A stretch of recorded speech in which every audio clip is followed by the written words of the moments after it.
नमस्कार मित्रों, मैं राम मनोहर आप सभी का RM एजुकेशन यूट्यूब चैनल पर स्वागत एवं अभिनंदन करता हूं। मित्रों, आज हमारे देश में एक महामारी कोविड-19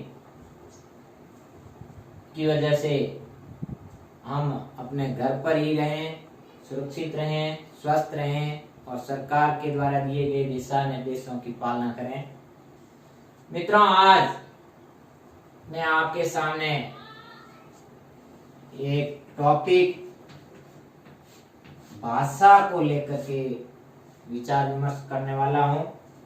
मित्रों, शब्द भाषा अपने आप में बहुत ही सरल है, लेकिन जब इनकी हम गहराई में जाते हैं, इनके गूढ़ रहस्य को जानते हैं, तो यह अपने आप में एक कठिन शब्द भी है।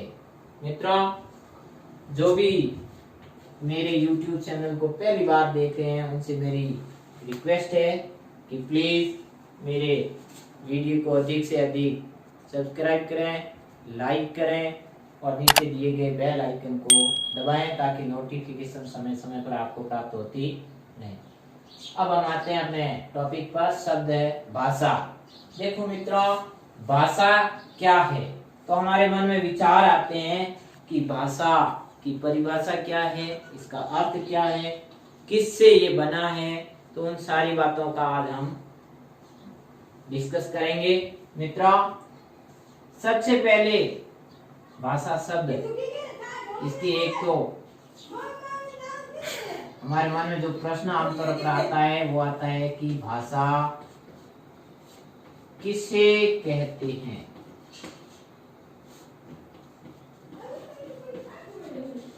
किसे कहते, मेरे जो भी विद्यार्थी मेरे वीडियो को देख रहे हैं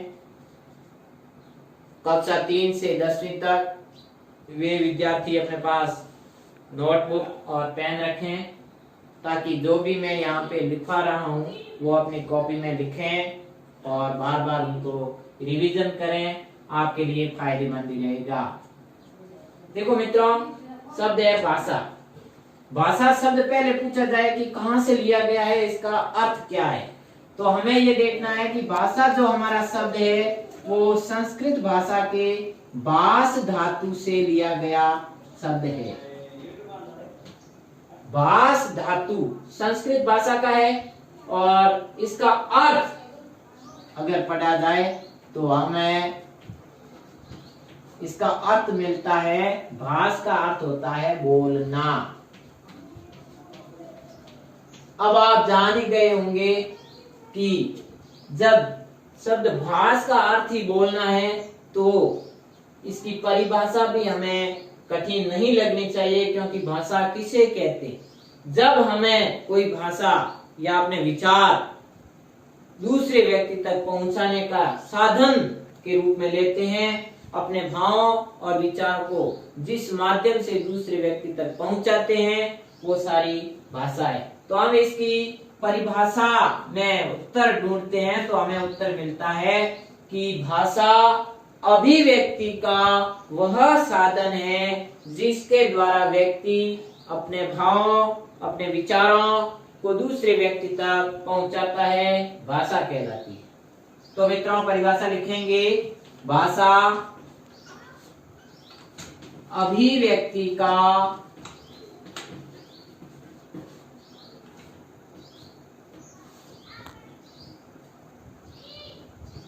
अभिव्यक्ति का वह साधन है।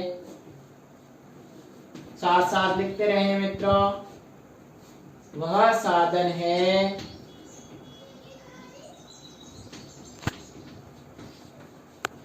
जिसके द्वारा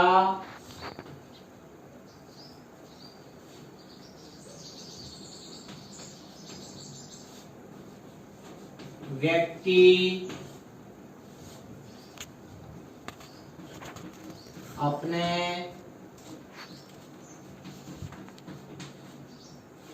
भाव,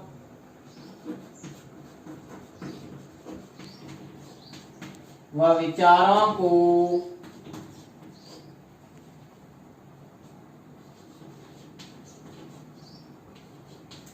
दूसरों तक पहुंच जाता है।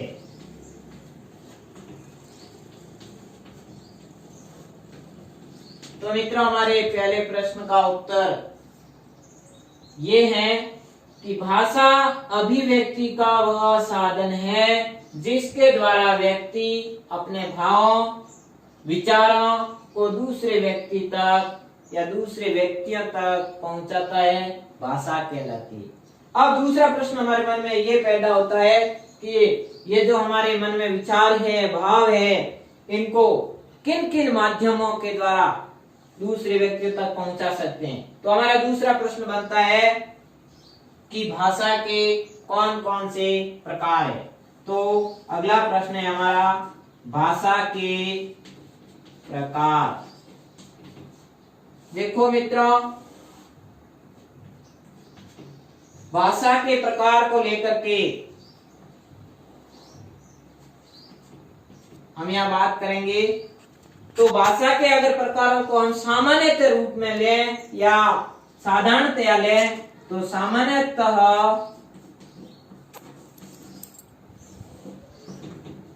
सामान्यतः भाषा के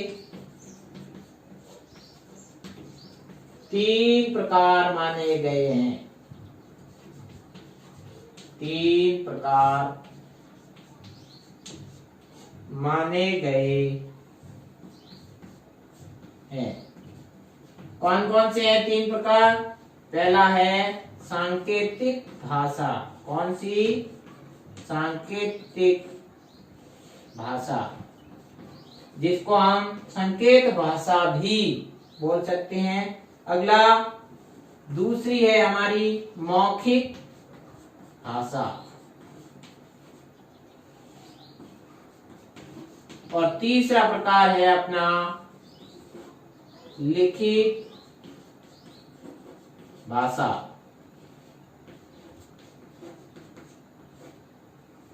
अब मित्रों,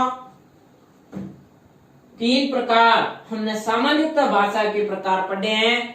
जबकि अगर हमें व्याकरण की दृष्टि से पूछा जाए कि व्याकरण की दृष्टि से भाषा के कितने प्रकार है, तो ध्यान रखें, व्याकरण की दृष्टि से ये 2 प्रकार ही है, मौखिक भाषा और लिखित भाषा।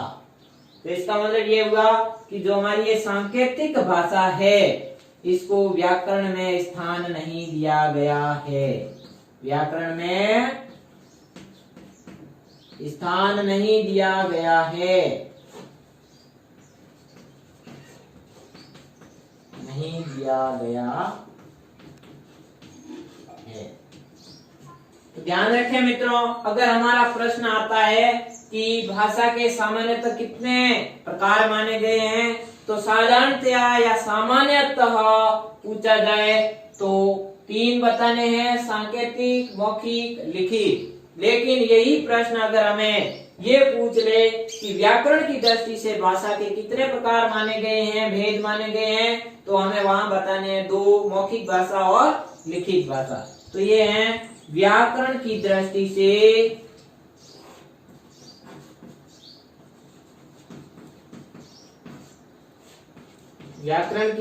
से भाषा के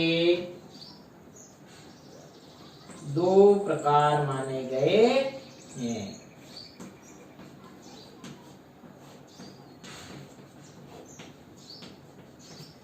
अब मित्रों, हम इनकी एक एक पर विचार कर बात करेंगे।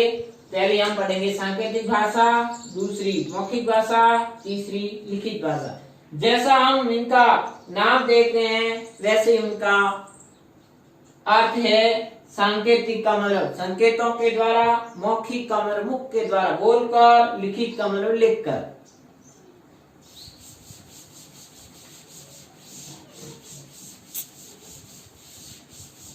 अब हमारा पहला प्रश्न है, सांकेतिक भाषा क्या है या किसे कहते हैं? सांकेतिक भाषा। देखो मित्रों, प्राचीन समय में संसाधनों की कमी की वजह से उनकी ज्ञान की कमी की वजह से व्यक्ति अपने विचारों और भावों को जब एक से दूसरे तक पहुंचाता था, उस समय ज्यादातर इस भाषा का प्रयोग किया जाता था, सांकेतिक। यानी जब व्यक्ति संकेतों के माध्यम से या चिन्हों के माध्यम से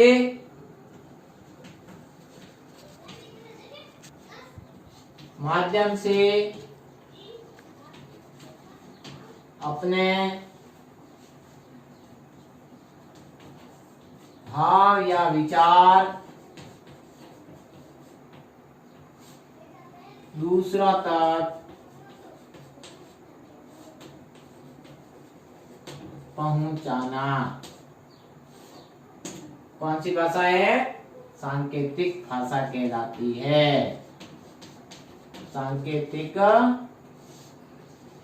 भाषा कहलाती है। अब आपके मन में जो प्रश्न उठ रहा था कि सांकेतिक भाषा क्या है, तो संकेतों के माध्यम से अपने विचारों या भावों को दूसरे व्यक्तियों तक पहुंचाना सांकेतिक भाषा कहलाती है। जैसे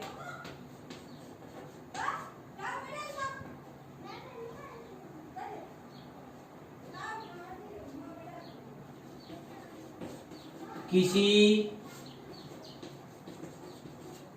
वस्तु की तरफ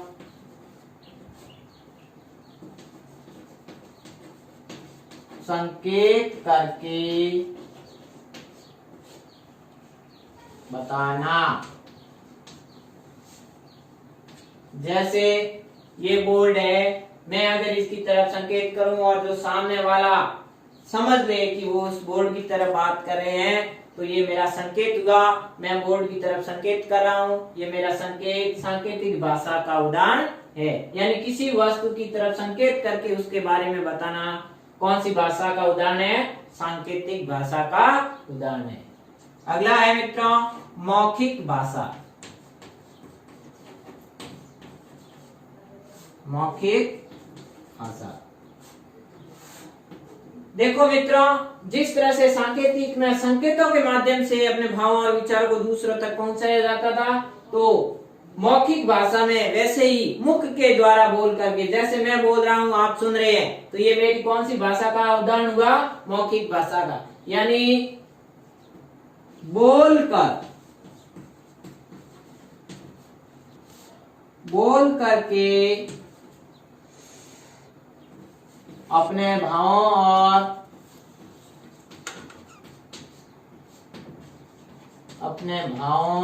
और विचारों को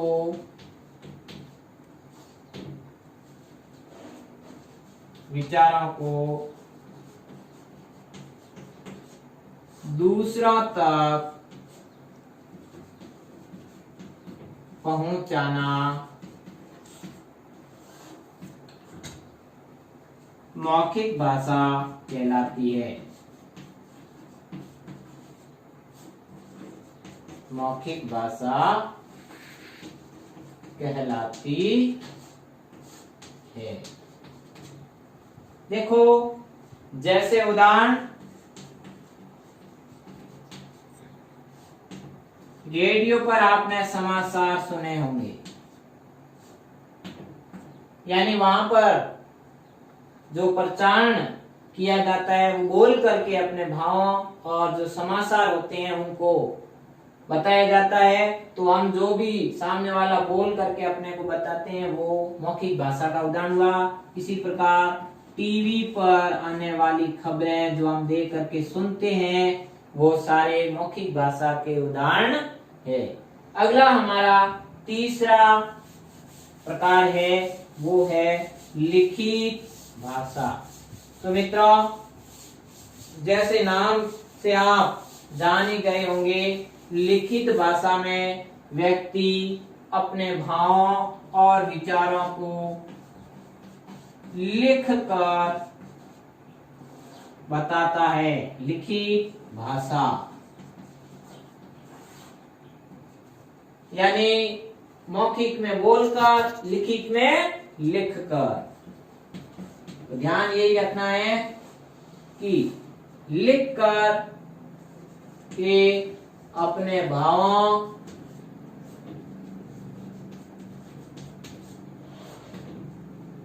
व विचारों को